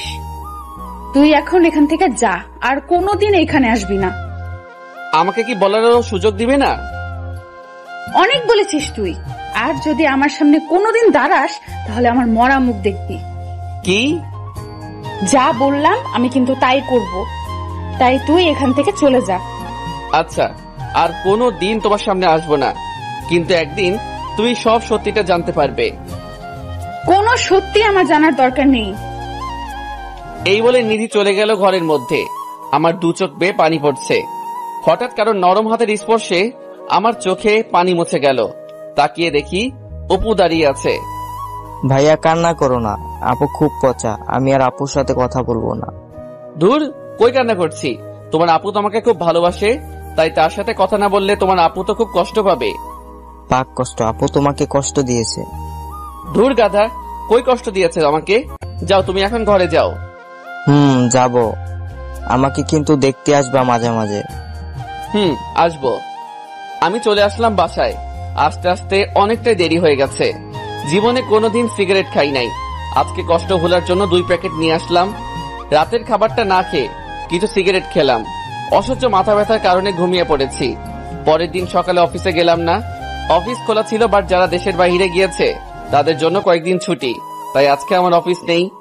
সকালে কিছু হালকা খাবার খেয়ে নিলাম। খাবারটাও ঠিক মতো খেতে পারছি না। বারবার নিধি অপমানজনক কথাগুলো মনে পড়ছে। ড্রাইভারের সাথে হিসেব মেটানোর জন্য চলে গেলাম ওর বাসায়। গিয়ে দেখি ও বাহিরে বসে আছে আর চায়ের কাপে চুমুক দিচ্ছে। আমি রাগের মাথায় গজগজ করতে করতে ওর কাছে গিয়ে 2টা থাপ্পড় বসিয়ে দিলাম ওর গালে। সাথে সাথে ওর হাত থেকে কাপটা ছিটকে পড়ে যায় আর ও আমার কাছ থেকে 3 হাত দূরে গিয়ে পড়ে। ও আমার দিকে তাকাতে খুব অবাক হয়ে যায়। হয়তো ও আমাকে তার বাসায় আশা করে নাই। আমি গিয়ে ওর কলার চেপে ধরলাম। কিরে, এত বিশ্বাস করলাম তোর উপর, আর তুই কিনা আমাকে এইভাবে ঠকালি? স্যার আমার কথাটা তো শুনুন। তোর কোনো কথাই আজ শুনবো না। থাপ্পড় খেয়ে ওর ঠোঁট ফেটে রক্ত বের হচ্ছে। তোর যখন যা লাগে আমি তখনই তোকে তা দিয়েছি, তাহলে কেন আমার সাথে এমনটা করলি? তোকে আমি নিজের ভাই ভেবেছি। স্যার আমার কোনো দোষ নেই, আমার কথাটা আপনাকে শুনতে হবে। তোর মতো বেইমানের কথা শুনে আমার কি হবে?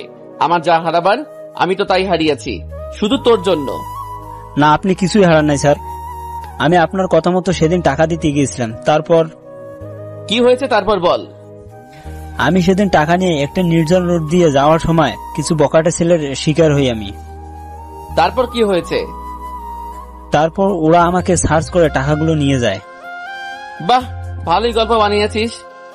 বিশ্বাস করুন স্যার, এটা গল্প না। টাকা দেয় নাই বলে ওরা আমার পিঠে কোপ দিয়ে দেয়। বিশ্বাস না হলে আপনি দেখুন। এই বলে ড্রাইভার তার শার্ট খুলে দেখায় আমাকে। সত্যি তার পিঠে অনেকটাই জখম করা কাটা স্থান রয়েছে।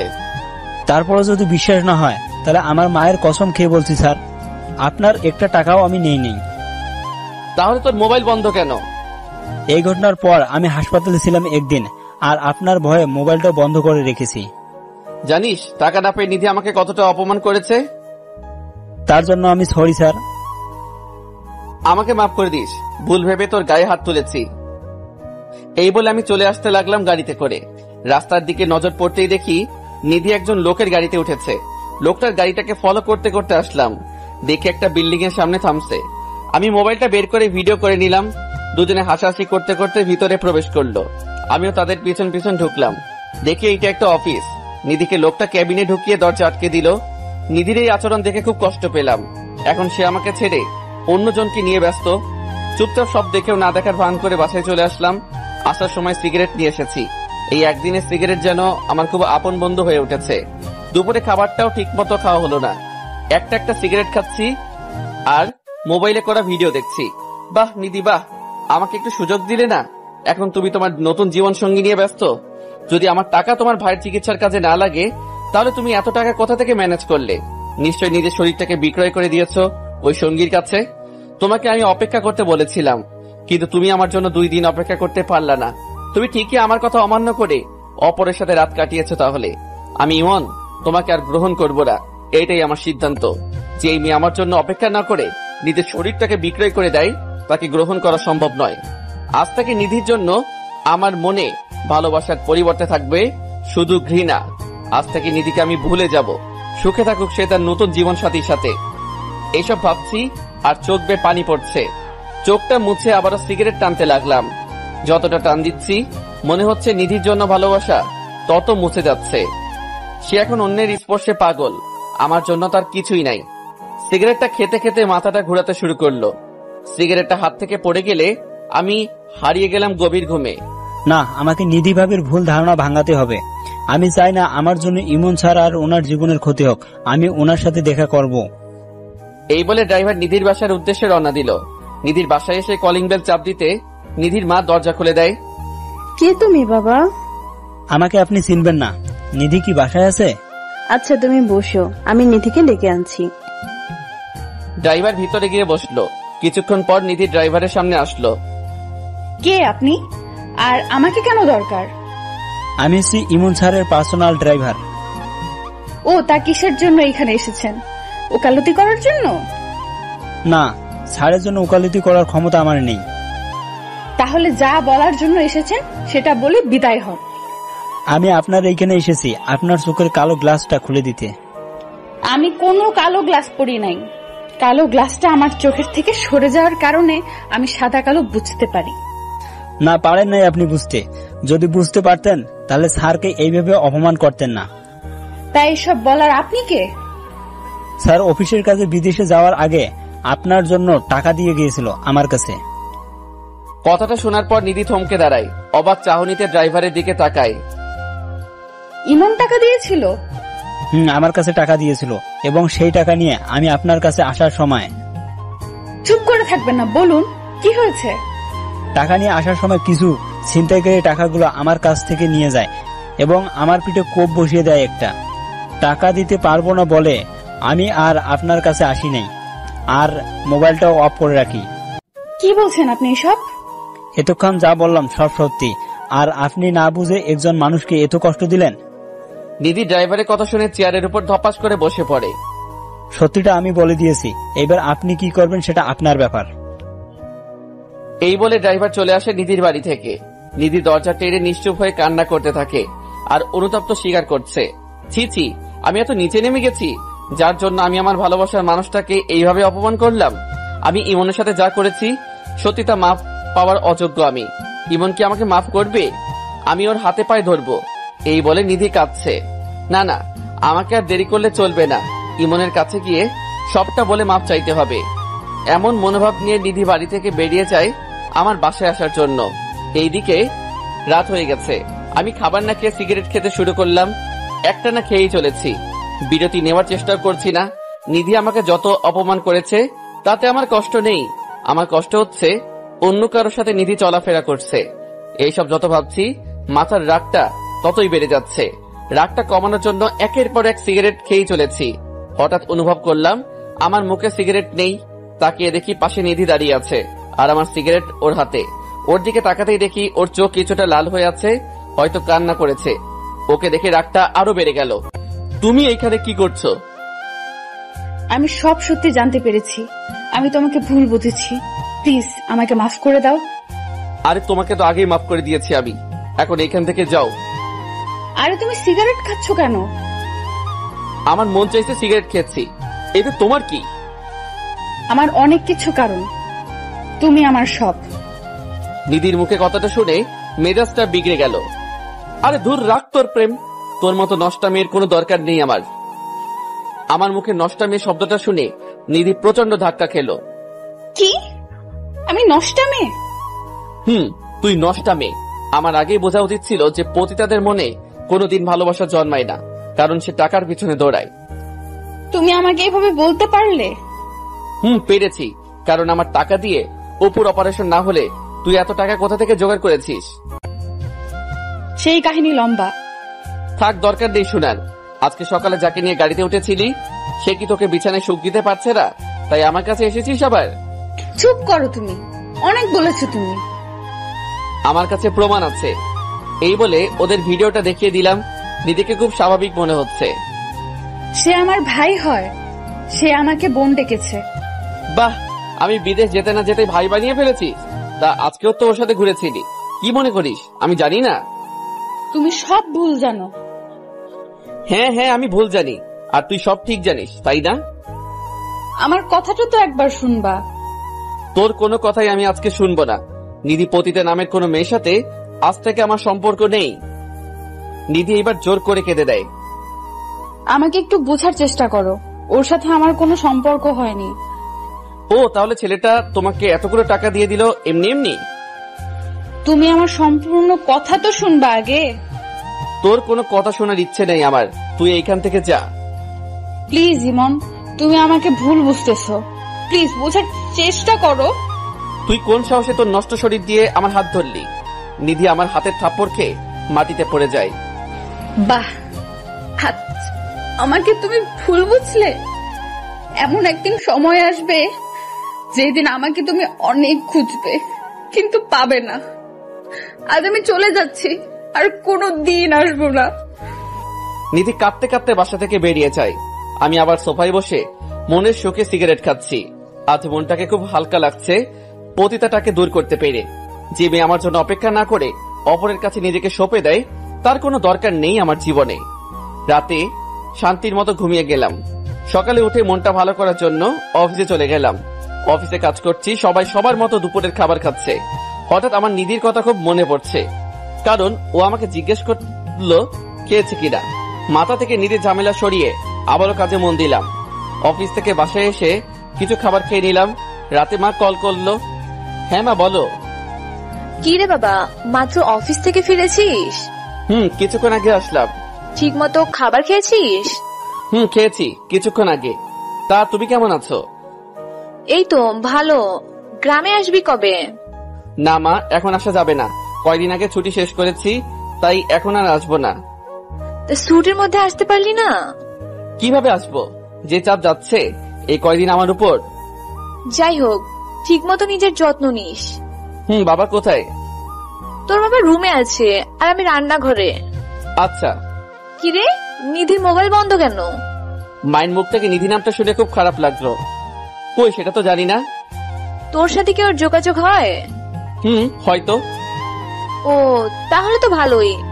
আর এখন রেস্ট নে, কাল আবার অফিসে যেতে হবে। ওকে, বাই। আল্লাহ হাফেজ। কলটা কেটে দিয়ে আমি ঘুমানোর প্রস্তুতি নিলাম। নিধির কথা মাথা থেকে ফেলে দিয়েছি। কয়েক ঘন্টা ওর চিন্তা মাথাতেই আসে নাই। এইভাবে কেটে গেল কয়েকটা দিন। মুখে মুখে আমি ঠিকই নিধিকে ভুলতে পেরেছি, কিন্তু মন আমার ঠিকই তাকে খুঁজে বেড়ায়। সারাদিন অফিস করে বাসায় ফেরার সময় কেউ একজনকে চোখ আটকে গেল। গাড়িটাকে সাইড করে দাঁড়িয়ে করিয়ে লোকটাকে ভালো করে তাকিয়ে দেখি এটা সেই লোক যাকে আমি নিধির পাশে দেখেছিলাম। সে একটা মেয়ের সাথে মার্কেটে ঢুকছে। আমিও তাদের পিছন পিছন গেলাম। লোকটার সাথে মেয়েটা একটা ড্রেস দিয়ে ট্রায়াল রুমে গেল। আমি সেই সুযোগে লোকটার সামনে গেলাম। বাহ, চমৎকার। আর কত ভাই? কে ভাই আপনি? চিনলাম না তো আপনাকে। আপনি আমাকে চিনবেন না, কিন্তু আমি আপনাকে খুব ভালো করে চিনি। তা নিজের পরিচয়টা দিলে ভালো হতো। নিধি নামের কোনো মেয়েকে চিনেন? হ্যাঁ, চিনি তো তাকে। তা সে কোথায়? আসলে চেনার কথা। সেই প্রশ্ন আমাকে কেন করেন? প্রশ্নের উত্তর তো আপনার জানার কথা। তা আপনি কে যে ওইসব শুনতে চাচ্ছেন? আপনার পরিচয় জেনে লাভ নেই। তার কয়জন মেয়ের জীবন নষ্ট করবেন? মেয়ের জীবন নষ্ট করলাম মানে? কয়দিন আগে দেখলাম নিধির সাথে ভালোই ফুর্তিতে ছিলেন, আবার এখন একজনকে নিয়ে আছেন। মুখ সামলে কথা বলুন, আমি ওর ভাই হই। লোকটার মুখে ভাই কথাটা শুনে খুব অবাক হলাম। ভাই মানে? ওর সাথে আপনার পরিচয় কোথায় হয়? আপনাকে কেন বলতে যাব আমি? প্লিজ ভাই বলুন, আমি আপনাকে আমার পরিচয় পরে দিব। নিধির সাথে আমার প্রথম পরিচয় হয় পতিতালয়ে। পতিতালয়? একটা ছেলে ওকে মিথ্যে আশ্বাস দিয়ে পালিয়ে গিয়েছে। বেচারির ভাইয়ের অপারেশনের জন্য খুব টাকার প্রয়োজন, তাই ও কোনো আস্থা খুঁজে না পেয়ে পতিতালয়ে ছুটে আছে। তারপর কি হয়েছে? তারপর আমি যখন ওর কাছে যাই তখন ও আমাকে তার সব ঘটনা খুলে বলে, আর ওই বিশ্বাসঘাতক ছেলেটার কথা রাখার জন্য নিজের দেহটাকে অন্যের কাছে বিলিয়ে দেয়নি সে। তাহলে আপনি কেন ওকে টাকা দিয়েছেন? মেয়েটি আমাকে ভাইয়ের দোহাই দিয়েছিল, ওকে দেখে নিজের বোনের মতো মনে হয়েছিল, তাই ওকে বোন ভেবে ওর ভাইয়ের অপারেশনের টাকা আমি দিয়ে দেই। কি? তাহলে আপনার সাথে নিধির কোনো অনৈতিক সম্পর্ক নেই? না, আমাদের মাঝে ওইসব হয়নি। ওই দিন দেখলাম আপনি ওকে গাড়িতে নিয়ে কোথায় জানি যাচ্ছিলেন, তা কোথায় গিয়েছেন? ওই দিন ওকে নিয়ে আমি আমার অফিসে গিয়েছি কাজ দেওয়ার জন্য, কারণ নিজের পরিবার চালানোর জন্য কিছু কাজ করতে হয়, তাই নিজের বোনকে নিজের অফিসে কাজ দিয়েছিলাম। আমি লোকটার কথা শুনে যেন পাগল হয়ে যাচ্ছি, আমার মাথাটা ভন ভন করে ঘুরছে। তা আপনি কে যে এত কিছু জিজ্ঞেস করলেন? আমি সেই ছেলে যে নিধির সাথে বেইমানি করেছিল। তাহলে আপনি সেই ছেলে? আমি নিধিকে ভুল বুঝে অনেক অপমান করেছি। আপনার কপাল অনেক ভালো যে এমন একটা মেয়েকে ভালোবাসতে পেরেছেন। সময় থাকতে কাছের মানুষটাকে আপন করে নিন। বাই। আমি কথা না বাড়িয়ে সোজা গাড়িটা নিয়ে নিধির বাসার দিকে রওনা দিলাম। যাওয়ার পথে নিজের উপর খুব রাগ হচ্ছিল। সঠিকটা না জেনে আমি ওকে কত অপমান করলাম, এমনকি ওর গায়ে হাত তুললাম। নিজের কাজের জন্য নিজে খুব লজ্জা পাচ্ছি। নিধির বাসায় এসে কলিং বেল চাপ দিলাম। দরজা খুললো এক অপরিচিত মহিলা। কাকে চাই এখানে? এটা তো নিধিদের বাসা, তাই না? না, এখানে নিধি নামের কেউ থাকে না, আমরাই নতুন ভাড়াটিয়া এখানের।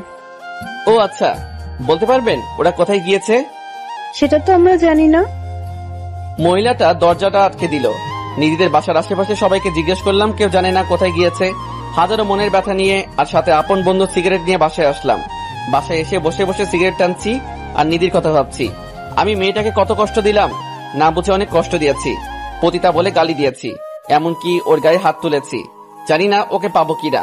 নিধির ভাবনা ছেদ ঘটলো মায়ের কলে। হ্যাঁ মা, বলো। কি রে, কি করস? এই তো বসে আছি। কি রে, তোর গলাটা এমন লাগতেছে কেন? কই, আমি তো ঠিক আছি। আচ্ছা, তোকে যে কারণে কল দিয়েছি সেটা হলো তুই কাল চাকরি ছেড়ে গ্রামে আসবি। গ্রামে আসবো কেন? তোর বাবার ব্যবসাটা তুই দেখবি। তোর বাবার শারীরিক দুর্বলতা অনুভব করছে। কেন? বাবার কি হয়েছে? সেটা আসলে দেখতে পাবি। আর সাথে করে নিধিকেও নিয়ে আসিস। নিধির কথা শুনে মনটা কেঁদে উঠলো। মন চেয়েছে চিৎকার করে কেঁদে ওকে ডাকতে। কি রে, কিছু বলছিস না কেন? আসবো কাল। এখন রাখি মা। ওকে, আল্লাহ হাফেজ। কলটা কেটে দিলাম। যেই শহরে আমার নিধিকে খুঁজে পাওয়া যাবে না, সেই শহরে আমার থাকার কোনো মানে নেই। রাতটা কোনো মতে পার করে সকালে অফিসে গিয়ে রিজাইন লেটারটা দিয়ে চাকরিটা বাদ করে এসেছি। সবকিছু গুছিয়ে চিরচেনা শহর থেকে বিদায় নিয়ে চলে আসলাম। মা বাবার সাথে কোনো মতে কথা বলে ছাদে চলে আসলাম। এসে সিগারেট টানতে লাগলাম। কয়েকটা টানার পর কেউ একজন আমার মুখ থেকে সিগারেটটা নিয়ে নিল। তাকে দেখি মা দাঁড়িয়ে আছে, আমি চুপচাপ বসে আছি। কি রে, তুই সিগারেট খাচ্ছিস কেন?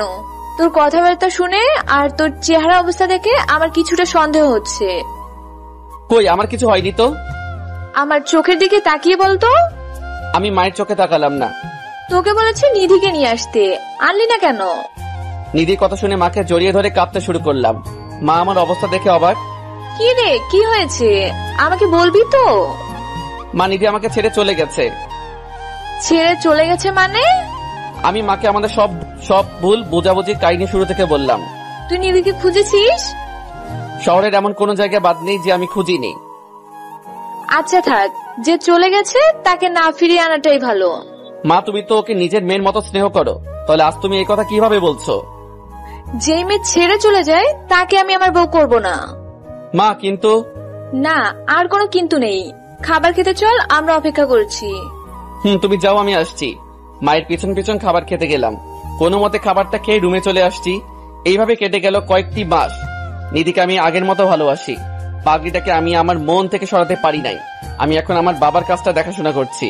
রাতে বসে বসে মোবাইল টিপছি, এমন সময় মা আর বাবা আমার রুমে আসলো। আমরা তোর বিয়ে ঠিক করে ফেলেছি। কি? আমার বিয়ে মানে? তোর বিয়ে মানে তোর বিয়ে? তোর অবস্থা আমরা দেখতে পাচ্ছি না, তাই আমরা এই সিদ্ধান্ত নিয়েছি।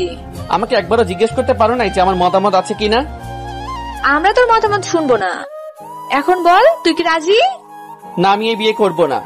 তাহলে শুনে রাখ, যদি না করিস এই বিয়ে, তাহলে আমাকে আর তোর বাবাকে অকালে হারাতে হবে। পাগল হয়ে গেছো নাকি তোমরা?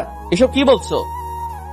দেখ বাবা, আমাদের তো খুব ইচ্ছে হয় যে আমার ঘরে একটা লক্ষ্মী আসবে আর আমার নাতি নাতনি হবে। এই ইচ্ছেগুলো কি আমাদের অপরাধ? তুই নিধির কথা ভেবে নিজেকে কষ্ট দিচ্ছিস কেন? হয়তো নিধিও তার সংসার নিয়ে ব্যস্ত। হয়তো। তাহলে তুই এই বিয়েতে মত দিয়ে দে বাবা। তোমরা যা ভালো বোঝো তাই করো। এই তো আমার লক্ষ্মী ছেলে। আগামী 2 দিন পর তোর বিয়ে। বাবা আর মা চলে গেল। রাতে শুয়ে আছি আর নিধির ছবিটার দিকে তাকিয়ে আছি। আমি পারলাম না নিধি তোমার জন্য অপেক্ষা করতে। আমাকে মাফ করে দাও। কিছু পানি গাল গিয়ে পড়ছে। এইভাবে দেখতে দেখতে আমার বিয়েটাও হয়ে যায়। বউ বাসরাতে বসে আছে আর আমি ছাদে বসে দাঁড়িয়ে সিগারেট খাচ্ছি। কি রে, তুই এখনো রুমে যাসনি? মায়ের গলা শুনতে হাত থেকে সিগারেটটা ফেলে দিলাম। রুমে গিয়ে কি হবে আমার? এইটাই ভালো জায়গা আমার জন্য। গাধা, মেয়েটা তোর জন্য অপেক্ষা করছে, তুই তাড়াতাড়ি চল। মায়ের জোড়াজড়িতে বাসর ঘরে ঢুকলাম। মেয়েটা ঘোমটা দিয়ে বসে আছে। আমি ওর পাশে দাঁড়িয়ে আছি আর বলতে লাগলাম, দেখুন, আমি আপনাকে বউ হিসেবে মানতে পারবো না। আমি একজনকে ভালোবাসি। এই কথা শোনার পর মেয়েটা ঘোমটা তুলে আমার কলার চেপে ধরলো। কি? তুই কথাটা আবার বলতো? দিদির কণ্ঠ শুনে ওর দিকে তাকিয়ে আমি অবাক হয়ে যাই। আরে ও যে আমার ভালোবাসার মানুষটা। সবকিছু যেন স্বপ্নের মতো লাগছে। তাহলে নিধির সাথে আমার বিয়ে হয়েছে। আবেগ সামলাতে না পেরে ওকে জড়িয়ে ধরলাম আর কাঁদতে লাগলাম। এই পাগল, কাঁদছো কেন? তুমি আমাকে ছেড়ে কই ছিলে এতদিন? আমি তো তোমার কাছেই ছিলাম, কিন্তু তুমি দেখতে পাওনি। আমার কাছে মানে? শুনো, যেদিন তুমি আমাকে ভুল বুঝেছিলে সেই দিন আমি মাকে সব জানিয়েছিলাম। আর মা আমাকে বলেছিল পরিবার সহ গ্রামে চলে আসতে। আমিও শহর ছেড়ে গ্রামে চলে আসি এবং তোমাকে শহর থেকে আনার পরিকল্পনাটাও আমিই করি। আর সব শেষে এখন বিয়ে। জানো আমি তোমাকে কত খুঁজেছি আর কত মিস করেছি। মিস মনে হয় আমি করি নাই? আমার খুব কষ্ট হয়েছিল। সরি সেই দিনের এত অপমানের জন্য। আসলে আমি সঠিকটা না জেনে রেগে গিয়েছি। এখন যেহেতু জেনেছো, আর আমাকে বকা দিতে পারবা না। ওকে দিব না, তবে প্রতিদিন মরবো। কি? মারলে যে আমি ব্যথা পাবো, তখন বুকে টেনে নিয়ে আদর করে দিব। তাহলে এখন মারো আর আদর করো। করছি। আর আমাদের 3 জন হওয়ার ব্যবস্থা করতেছি। 3 জন মানে? কিছু না। এই বলে আমি নিধির ঠোঁট 2টা এক করে দিলাম। নিধিও বাধা না দিয়ে সাড়া দিতে লাগলো।